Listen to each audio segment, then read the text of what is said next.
في ناس بتقول إن في حاجات في الدنيا دي ما ينفعش نشتريها حتى لو ببلاش، لأن تمنها الحقيقي مش فلوس أبدا. النهاردة هحكي لكم عن نجار اسمه عم سيد، واللي عمره ما كان يتخيل إن الخشب اللي اشتراه هو اللي هيهدم له حياته حرفيا. عم سيد كان نجار بسيط، عنده ورشة صغيرة في حي شعبي، كل الناس اللي في الحي تعرف بعضها. راجل طيب ستيني، شعره أبيض وإيده شاطرة في الشغل جدا. كان بيشتغل نجار من 40 سنة، ورث المهنة عن أبوه وجده. لكن الأيام الأخيرة كانت صعبة، الشغل قل والخشب غلي بشكل مبالغ فيه، والزباين بقوا عايزين حاجة رخيصة وتكون جودتها كويسة في نفس الوقت. عم سيد كان قاعد في الورشة يوم الجمعة بالليل بعد صلاة العشاء، مكسوف وحزين لأنه مش عارف يجيب مصاريف بيته. فجأة دق باب الورشة، فتح عم سيد، لقى راجل واقف قدامه لابس جلابية سودة، ملامحه غريبة شوية، عينه صغيرة وداخلة جوه، وبشرته لونها شاحب زي اللي مش بيشوف الشمس خالص. الراجل قال له بصوت واطي وبطيء: انت عم سيد النجار؟ عم سيد رد وهو متوتر شوية: ايوه، اتفضل، تؤمر بايه؟ الراجل ابتسم ابتسامة غريبة وقال له: انا سمعت انك محتاج خشب، جايب لك خشب زان درجة اولى بسعر ما تتخيلهوش. عم سيد استغرب: خشب زان اصلي؟ ده قليل لما تلاقيه، بس الزان ده غالي وانا ما عنديش فلوس ليه. الراجل قطعه وهو بيتكلم وقال له: مش مشكلة خالص، هديهولك بربع تمنه، بس بشرط واحد بس.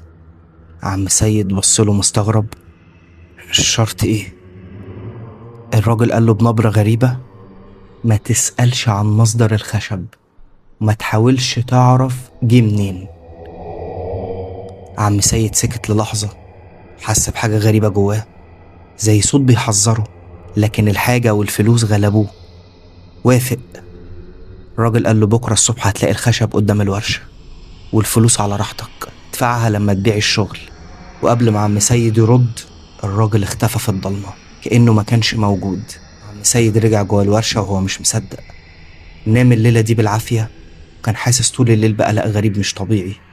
الصبح صحي على صوت حاجة تقيلة بتتحط قدام باب الورشة. فتح، لقى 5 ألواح خشب زان ضخمة ملفوفين بخيش قديم ومربوطين بحبل خشن. أول ما عم سيد لمس الخشب حس بحاجة غريبة، بس هو طنش الإحساس ده وقال لنفسه: خشب زي الفل، ده رزق ربنا أكيد. بدأ يشتغل على الخشب. كان المفروض مطلوب منه دلاب لزبون غني من حي تاني. كل ما كان يشتغل في الخشب كان بيسمع صوت غريب، صوت واطي زي أنين جاي من بعيد، لكن كان بيقول لنفسه أكيد ده صوت المنشار.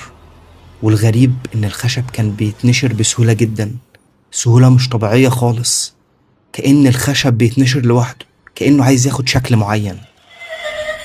أول ليلة بعد ما بدأ الشغل، عم سيد كان نايم في البيت وفجأة صحي على صوت المنشار بتاعه شغال في الورشة لوحده. قام مفزوع ونزل بسرعة من بيته على الورشة. فتح الباب، لقى كل حاجة عادية في مكانها، المنشار في مكانه والخشب زي ما هو، بس في حاجة غريبة، كان في نشارة خشب على الأرض، نشارة جديدة. هو متعود كل يوم بعد ما يخلص الشغل يكنس المحل بالكامل.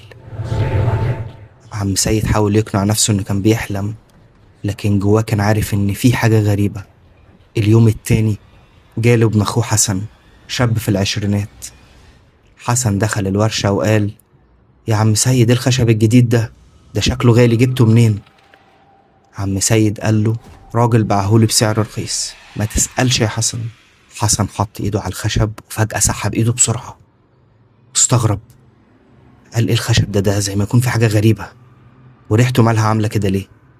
عم سيد شم الخشب، فعلا كان في ريحة غريبة زي حاجة ميتة من زمان. حسن قال له: يا عم انا مش مرتاح للخشب ده، ارميه احسن. بس عم سيد رفض، كان عايز يخلص الشغل ويقبض الفلوس. مرت 3 أيام والدولاب كان خلص تقريبا، بس عم سيد شكله اتغير في ال3 أيام. عينه دخلت لجوه، ما كانش بينام كويس وبقى عصبي ومتوتر طول الوقت. كل ليلة كان بيسمع نفس الأصوات، صوت المنشار وأصوات تانية، أصوات خطوات تقيلة جاية من جوه الورشة، وأصوات همس بلغة مش مفهومة أبدا.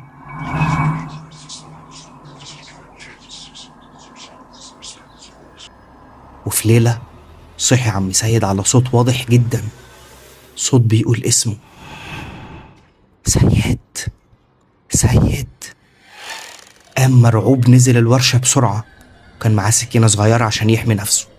فتح النور يلاقي الدولاب اللي كان شغال فيه محطوط في نص الورشة والباب بتاعه مفتوح. عم سيد اتسمر في مكانه لأنه متأكد إنه كان قفل الدولاب قبل ما ينام. قرب من الدولاب ببطء، فتحه. أول ما بص جواه شاف حاجة خلته يصرخ بأعلى صوته. كان في كفن أبيض قديم متعلق جوه الدولاب وتحته آثار دم ناشفة. عم سيد جري من الورشة زي المجنون، راح عند إمام المسجد اللي عندهم في الحي، الشيخ محمود، حكاله اللي شافه. الشيخ محمود راح مع الورشة، فضل يقرأ في قرآن، ولما قرب من الدولاب وفتحه ما لقاش جوه حاجة، الكفن اختفى. الشيخ بص لعم سيد وقال له: يا سيد، خشب ده مش عادي، لازم تعرف أصله وتعرف جه منين. عم سيد قرر يدور على الراجل اللي باع له الخشب.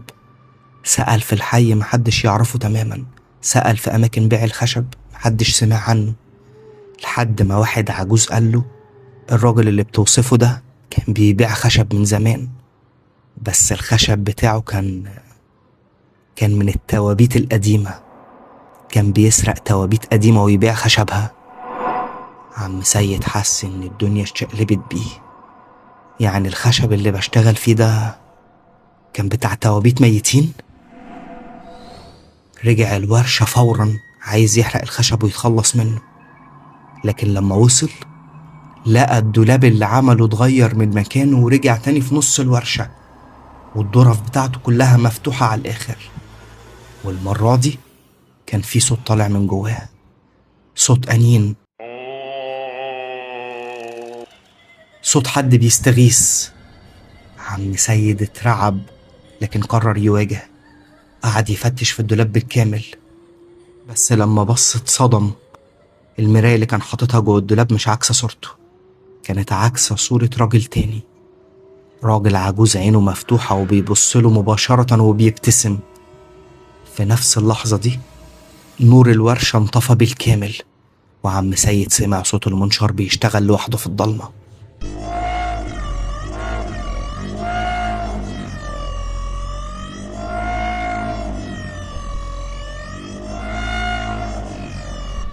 فضل يصرخ وحاول يجري، لكن حس بإيد باردة ماسكاه من كتفه.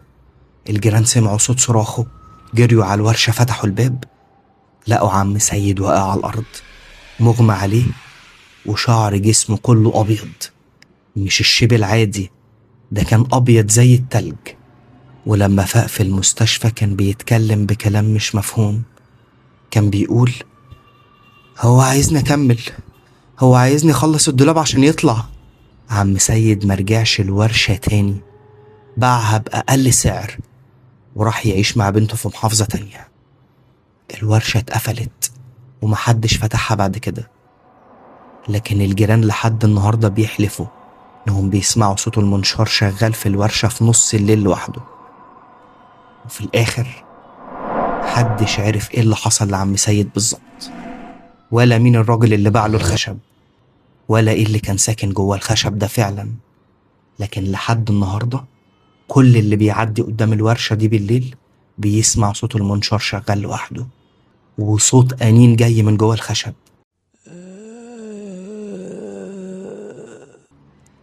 لو عايز تعرف باقي الحكايات اللي محدش بيقولك عليها، اشترك في القناة وفعل الجرس، وخليك مستني اللي جاي، لأن اللي جاي أخطر، أخطر بكتير. سلام.